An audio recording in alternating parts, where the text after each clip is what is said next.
Ada beberapa warga yang selama ini banyak keluhan, katanya perekaman itu lama, terus ada pihak-pihak yang menjanjikan. Kami mencoba memperbaiki sistem itu dimulai dari bagaimana aplikasi bisa mengunci SOP.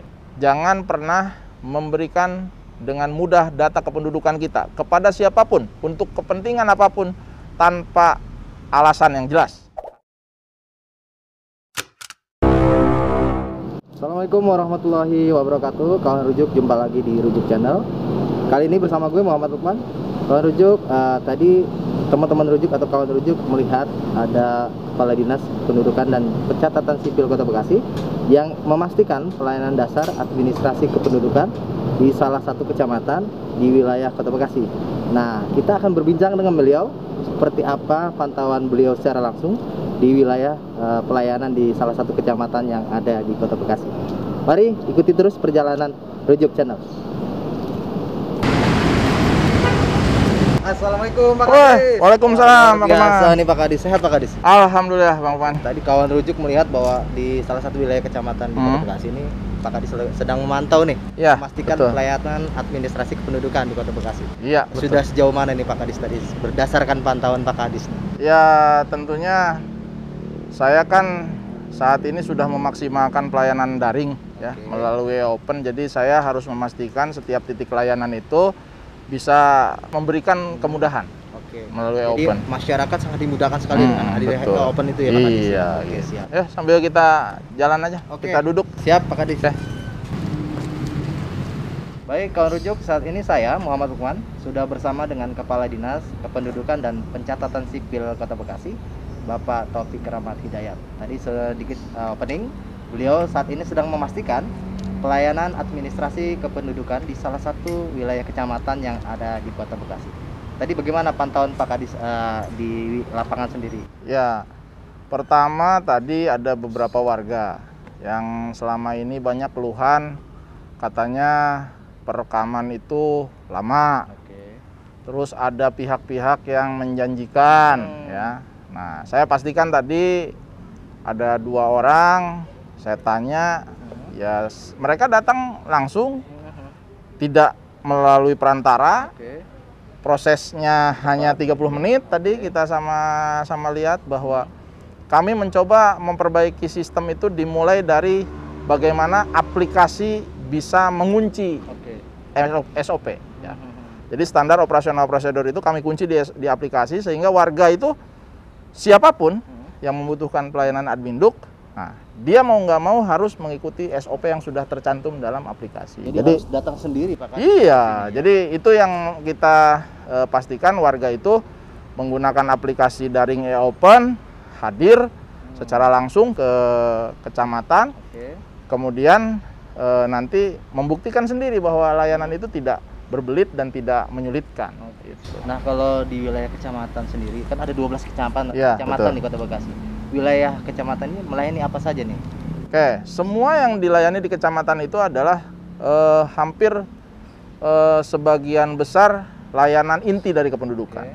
Kartu tanda penduduk elektronik, ya, dari mulai rekam baru, kemudian penggantian elemen data karena pindah, ya, karena pergantian status, kemudian penambahan gelar dan lain sebagainya, itu bisa dilakukan di kecamatan.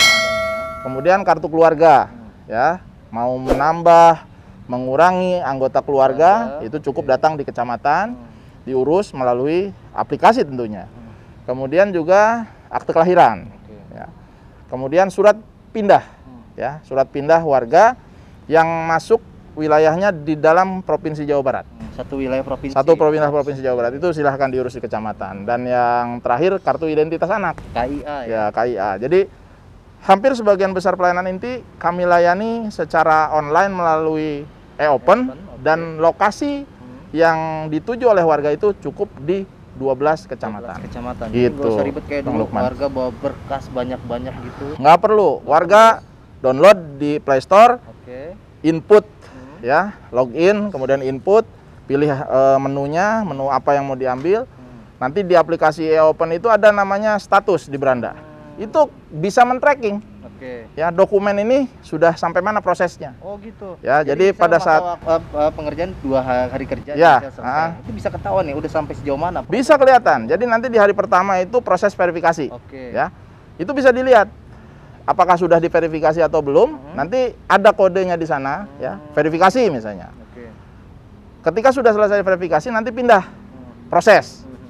Nah, ketika sudah selesai proses, maka itu sudah bisa ada notifikasi di hari pengambilan itu selesai. Oke. Nah, berarti tinggal ngambil. Kepastian kapan selesai. Betul. Gitu ya? Jadi Nggak sudah kayak zaman dulu ibaratnya ini nunggu kapan selesainya. Ya, gitu dulu kan PHP kesannya.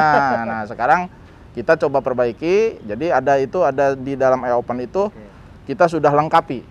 Jadi e-open ini kalau kita sebut all in one service. Jadi dalam satu aplikasi all in one service buat pelayanan Adminduk. Itu yang kami maksimalkan untuk warga Kota Bekasi. Nah, kalau boleh tahu filosofi dan latar belakang adanya e-open ini seperti apa sih Pak Kadis? E-open itu berangkat dari harapan. Ya. Harapan seluruh pihak termasuk saya ketika diberikan amanah oleh Pak Wali Kota Bekasi memimpin Disduk Capil adalah bagaimana seluruh pelayanan Adminduk itu bisa kita maksimalkan. Bagaimana bisa membahagiakan orang yang tadinya merengut datang bisa ceria, bisa tersenyum. Ya. Itu yang tentunya kita sadar pelayanan Adminduk ini memang sulit untuk sempurna. Betul. Karena sebelumnya memang banyak pihak yang menggunakan layanan Adminduk sebagai ajang. Ya, nah, baik untuk merubah itu kan sedikit ada juga ya, Pak? Kendalanya tidak mudah. Betul. Makanya secara bertahap saya perbaiki melalui sistem. Ya. Jadi SOP itu diikat dalam satu sistem, mau nggak mau sistem itu akan mengikat seluruh warga masyarakat. Nah, dalam aplikasi e-open ada berapa layanan nih Pak Kadis? Tadi saya sampaikan pertama ada 5 jenis layanan inti. KTPL, kartu keluarga, kartu identitas anak, surat keterangan pindah, dan akte kelahiran. Ya. Kemudian di dalam e-open itu setelah warga mendownload di aplikasi Play Store, itu bisa menggunakan ada namanya layanan pertama kita sebut Motekar Bersahaja. Apa tuh Motekar Bersahaja? Motekar Bersahaja itu adalah mohon KTPL-nya sekarang. Mohon hari ini. Ya, diberikan 1 hari jadi. 1 hari jadi? Iya. Itu bisa Pak Kadis? Bisa. Itu kita. Syaratnya apa tuh Pak Kadis? Syaratnya tinggal melampirkan untuk yang hilang surat keterangan hilang dari kepolisian. Untuk yang rusak foto KTP rusaknya diupload. Untuk yang ganti foto, ya ganti foto itu kan yang mungkin sebelumnya tidak pakai jilbab, menggunakan jilbab, itu dilampirkan tanda bukti. Tanda bukti penggantian itunya yang sudah dilakukan. Itu bisa kita layani melalui Motekar Bersahaja. Luar biasa ya. Kemudian untuk warga yang butuh KTP, karena pindah datang, nah itu tinggal masuk ke dalam aplikasi. Kalau warganya sudah punya surat keterangan pindah dari daerah, masuk ke lapor namanya. Lapor apa tuh? Lapor itu adalah aplikasi di dalam e-open untuk menerima warga yang datang dari luar wilayah Kota Bekasi, menjadi warga Kota Bekasi. Masuk di sana, di input SKP WNI-nya, surat keterangan pindah dari daerah asal, kami layani, diterbitkan nanti kartu keluarganya, KTP-nya. Itu berapa hari kerja selesai untuk? Itu warga bisa memilih maksimal di hari ketiga. Jadi 3 hari kerja itu adalah hari terakhir maksimal. Ya, deadline bagi kami untuk melayani masyarakat. Jadi bisa lebih cepat sebenarnya. Bisa. Di hari kedua pun warga sudah bisa memilih. Ya, itu untuk yang pindah datang. Kemudian yang lain sekarang lagi tren datanya nggak aktif, KTP-nya nggak bisa dibaca di bank. Nah, ini kita siapkan konsolidasi online. Gitu ya? Konsolidasi online itu kita siapkan juga di aplikasi e-open. Nah, untuk warga yang ada kendala Pak Kadis, misalnya mereka gaptek nih, tidak paham teknologi. Nah, dengan aplikasi e-open ini kan semuanya harus beraplikasi dengan aplikasi ya, dengan teknologi. Ada kemudahan apa dengan e-open ini Pak? Ini yang membedakan, Bang Lukman. Ya, di Kota Bekasi kita membangun aplikasi ini harus ramah dengan gaptek. Nah, itu. Ya, yang gagap teknologi, gagal paham tentang teknologi, kita fasilitasi dengan yang namanya Halo Pamor. Oh, ada Halo Pamor? Ada Halo Di Pamor. setiap kecamatan? Di dalam aplikasi e-Open, kita sudah siapkan aplikasinya, dan setiap kecamatan pun, di setiap RW, kita punya Satgas Pamor, Bang Lukman. Di Kota Bekasi sejak 2017, melalui kebijakan Pak Wali Kota Bekasi, kita punya yang namanya Satuan Tugas Pantau dan Monitoring. Halo Pamor Ya, tadi itu ya? Satgas Pamor itu mereka bertugas di wilayah RW, ditempatkan. Jumlahnya ada 1013 kurang lebih. Banyak ya? Makanya tiap RW ada? Ya, setiap RW ada. Dan saat ini yang sudah membantu kami menjadi admin e-Open untuk Halo Pamor, itu kurang lebih sudah mencapai 700 orang. 700 orang. Pamor. Mereka bisa dihubungi ya melalui WhatsApp petugas yang sudah disebarkan melalui media sosial di Sdukcapil, melalui Pak RW, melalui para lurah. Jadi mereka bisa membantu. Nah, teknis atau mekanismenya seperti apa? Misalnya masyarakat mau membuat KTP, mereka gaptek gitu kan, pengen pakai aplikasi e-Open. Betul. Halo Pamornya seperti apa? Halo Pamornya yang pertama bisa minta didaftarkan lewat aplikasi e-Open. Misalnya oleh anak atau oleh apa. Nanti di situ cukup menyebutkan nick-nya saja. Kemudian langsung terhubung dengan WhatsApp-nya si petugas Pamor yang bertugas di wilayah sesuai dengan nick yang bersangkutan terdaftar. Yang kedua, menghubungi langsung, minta nomor WA-nya melalui Pak RW. Pak RW tanyain aja, petugas Pamor RW sekian, berapa nomornya, langsung di WA. Nanti mereka yang punya kewajiban untuk menjemput, menjelaskan, dan nanti memproses melalui online. Jadi mereka tetap melakukan online. Jadi nanti datang ke kecamatan, tadi sudah kita lihat di kecamatan itu, ketika mereka datang, mereka tinggal ngambil langsung didistribusikan lagi kepada warga masyarakat. Ya? Jadi biasa, ya? Ini sistem pick and drop ya. Pick and drop. Ya, jadi diambil dan di drop. Oke. Nah, begitu warga Kota Bekasi atau kawan rujuk, kemudahan yang diberikan di Sdukcapil Kota Bekasi dalam administrasi kependudukan. Nah, Pak Kadis, kalau bicara kendala, pasti kan ada kendala juga nih Pak Kadis ya. Di 12 wilayah kecamatan, kemudian di Sdukcapil juga punya MPP dengan GPP. Nah, apa bedanya MPP dan GPP, kemudian kendala yang di lapangan sendiri seperti apa gitu? Ya, oke. Tentunya tadi sejak awal saya sampaikan bahwa semua perubahan ya ini berasal dari harapan yang tentunya jauh dari sempurna. Kesempurnaan itu sulit untuk kita wujudkan ketika memang masih ada beberapa pihak yang berbeda sudut pandang ya. Belum siap menerima dan lain sebagainya. Tentunya kami tidak akan surut ya dengan netizen yang bersabda, kemudian dengan masyarakat yang mengkritisi dan lain sebagainya. Itu semua kami jadikan sebagai bahan kami untuk mengimprove, ya, mengembangkan bagaimana pelayanan ini semakin sempurna. Makanya di dalam kendala masalah, masyarakat tinggal menyampaikan secara langsung melalui aplikasi e-Open juga di dalam. Ada yang namanya duduk mesra. Duduk mesra. Pengaduan di Sdukcapil melayani masyarakat. Pengaduan di Sdukcapil melayani masyarakat. Biasa. Jadi kalau misalnya masyarakat kesulitan buat KTP melalui ngadu aja ke situ. Iya. Itu adanya di dalam aplikasi e-Open. Iya, Iya. Tapi nanti prosesnya di mana? Di kecamatan atau langsung terhubung dengan admin kami, ya, petugas admin kami nanti dihubungkan melalui WhatsApp Center. Kemudian nanti langsung di forward ke masing-masing titik sesuai dengan nick-nya. Misalnya contoh yang bersangkutan warga Kecamatan Medan Satria, maka nanti langsung dihubungkan dengan penyelia yang ada di Kecamatan Medan Satria.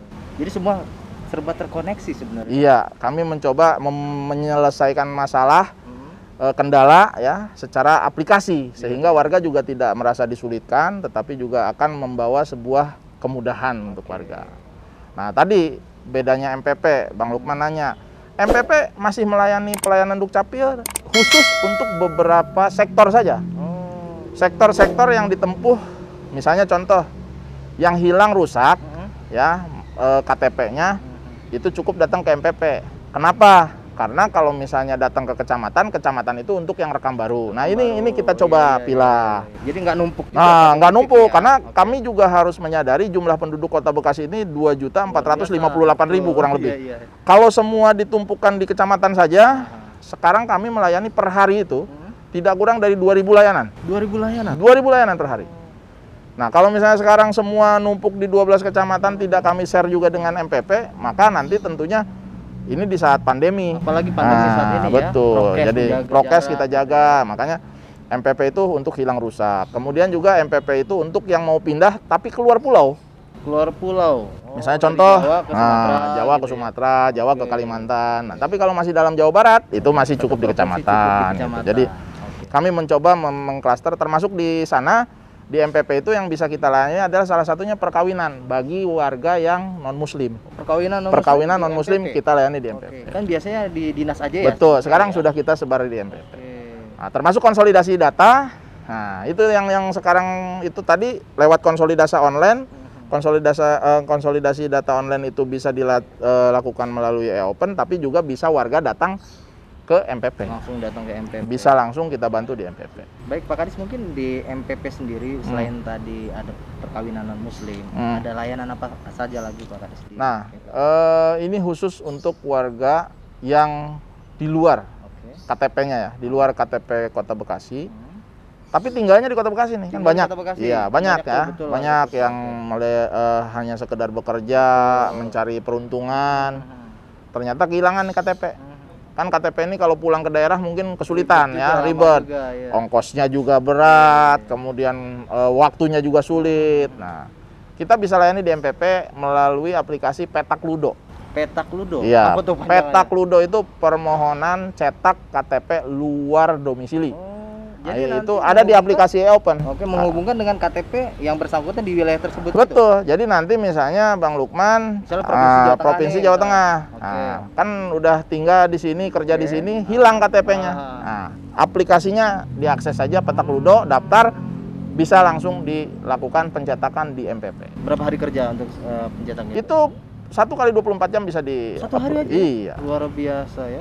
Oke. Jadi itu. Kalau bicara pemanfaatan data nih Pak Kadis, kalau kita kan nggak pengen juga nih ada penyalahgunaan data kependudukan. Sejauh ini apa upaya dari Disduk Capil Kota Bekasi dalam upaya tadi agar tidak ada penyalahgunaan data oleh pihak-pihak yang tidak berkepentingan? Ya, tentunya memang ini sedang menjadi viral ya, data bocor. Nah, kami pastikan sesuai dengan arahan dari Dirjen Dukcapil Kementerian Dalam Negeri. Pertama, seluruh akses layanan administrasi kependudukan di Kota Bekasi kami pastikan menggunakan VPN, ya.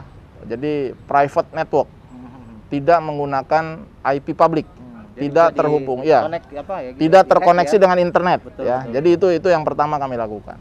Kemudian kami juga memasang firewall, ya, baik itu di router hubungan kami ke titik layanan maupun router kami terhadap publik e-open. Jadi terlindungi jaringan. Jadi kami berusaha melindungi diri dengan berbagai cara memang tadi, karena ini sudah menjadi arahan teknis dari pimpinan Pak Dirjen, tidak boleh lagi yang namanya memanfaatkan data dengan misalnya layanan contoh saya itu kan ada tanda tangan elektronik. Betul. Saya menggunakan tablet untuk tanda tangan elektronik, terus tiba-tiba tablet saya pakai juga untuk kanal YouTube.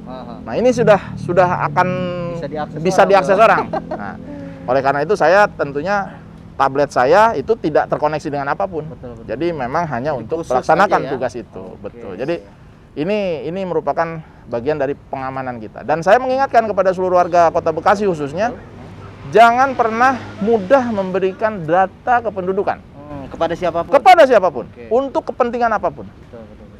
Karena ketika keluar nik kita, itu nik kita bisa dibocorkan oleh orang lain dan dimanfaatkan oleh orang lain. Nah, itu pesan dari Kepala Dinas kita, Pak Taufik Rahmatul Hidayat. Jangan sampai nik kita sampai keluar dan bisa diakses orang ya Pak Kadis. Betul. Ya? Nah, kalau bicara aturan atau regulasi di Kota Bekasi, katanya di Kota Bekasi semuanya sudah dikompilasi dalam satu wadah nih Pak Kadis. Ya. Boleh diinformasikan buat masyarakat Kota Bekasi? Oke, jadi warga Kota Bekasi, kami saat ini di Dukcapil sejak tahun 2020 telah menerbitkan Peraturan Wali Kota Bekasi nomor 90 tahun 2020 ya, tentang pelayanan administrasi kependudukan di Kota Bekasi. Seluruh 24 jenis layanan administrasi kependudukan sudah terangkum dalam. Dan insya Allah di 2021 sudah masuk dalam prolegda, ya, tinggal menunggu pembentukan pansusnya. di DPRD kita juga mengajukan perubahan perwal administrasi kependudukan tahun 2015. Sehingga nanti Perda, mohon maaf, Perda. Jadi Perda administrasi kependudukan tahun 2015 kita ajukan untuk melakukan revisi. Sehingga nanti Perwa yang 90 ini bisa menjadi landasan untuk Perda, bagi penyusunan Perda administrasi kependudukan. Perwal, ya, umum di Perda. Di Perda nanti secara itu akan diatur kembali. Jadi ini merupakan bagian dari komitmen kami untuk memberikan kepastian kepada masyarakat. Administrasi kependudukan. Betul. Ya. Oke. Terakhir mungkin Pak Kadis ada pesan buat warga Kota Bekasi terkait pelayanan, kemudian kalau ngurus mungkin lebih baik sendiri jangan melalui orang lain gitu Pak Kadis. Oke, warga Kota Bekasi tentunya kami menghimbau pertama urus sendiri layanan administrasi kependudukan karena sekarang ini sudah mudah melalui aplikasi e-Open. Yang kedua, jangan pernah memberikan dengan mudah data kependudukan kita kepada siapapun untuk kepentingan apapun tanpa alasan yang jelas. Karena apa? Ini bisa merugikan diri kita sendiri ketika dimanfaatkan oleh orang-orang yang tidak berkepentingan. Dan yang ketiga, tentunya kami sadar seluruh layanan administrasi kependudukan masih jauh dari sempurna. Maka untuk sempurnanya itu kami butuh dukungan dari warga masyarakat Kota Bekasi dengan terus memaksimalkan pemanfaatan pelayanan kami di berbagai titik layanan sehingga kami terus mampu melakukan perubahan lebih baik untuk pelayanan publik yang maksimal di Kota Bekasi. Demikian. Luar biasa. Kalau semua kepala dinas seperti Pak Kadis ini luar biasa Kota Bekasi nih. Tapi terima kasih waktunya. Siap. Pak Taufik Rahmat Hidayat. Sehat selalu Pak Kadis ya. Amin, amin. Demikian kawan rujuk perbincangan kami dengan Kepala Dinas Kependudukan dan Pencatatan Sipil Kota Bekasi, Pak Taufik Rahmat Hidayat. Jangan lupa dukung terus channel Rukun Jurnalistik Bekasi dengan cara like, komen, subscribe, dan share sebanyak-banyaknya. Gue Muhammad Lukman undur diri. Wassalamualaikum warahmatullahi wabarakatuh. Waalaikumsalam.